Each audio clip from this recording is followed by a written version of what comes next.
আয়াত ৯ রব্বুল মাশরিকি ওয়াল মাগরিবি লা ইলাহা ইল্লা হুয়া ফাত্তাখিযহু ওয়াকিলা।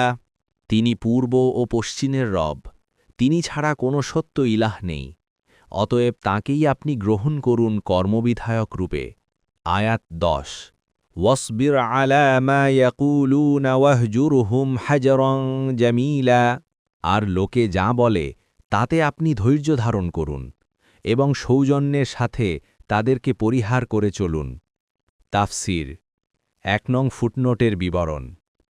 এর শাব্দিক অর্থ কোনো কিছুকে ত্যাগ করা বা পরিহার করা, অর্থাৎ মিথ্যারোপকারী কাফেররা আপনাকে যেসব পীড়াদায়ক কথাবার্তা বলে আপনি সেসবের প্রতিশোধ নিবেন না ঠিক, কিন্তু তাদের সাথে সম্পর্ক রাখবেন না, বরং সৌজন্যের সাথে তাদেরকে পরিহার করে চলুন।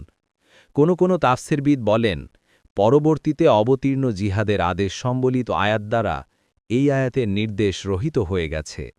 কুরতুবী আয়াত ১১ ওয়াদারুনি ওয়াল মুকাযযিবিনা উলিন না'মাতি ওয়ামাহিলহুম কলিলা। অনুবাদ: আর ছেড়ে দিন আমাকে ও বিলাস সামগ্রীর অধিকারী মিথ্যারোপকারীদেরকে, এবং কিছু কালের জন্য তাদেরকে অবকাশ দিন। তাফসির ১ নং ফুটনোটের বিবরণ। এতে কাফেরদেরকে উলিন না আমাতি বলা হয়েছে।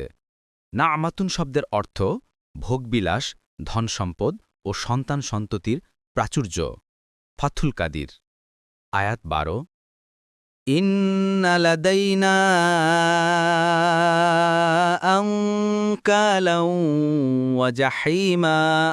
অনুবাদ: নিশ্চয়ই আমাদের কাছে আছে শৃঙ্খলসমূহ ও প্রজ্জ্বলিত আগুন।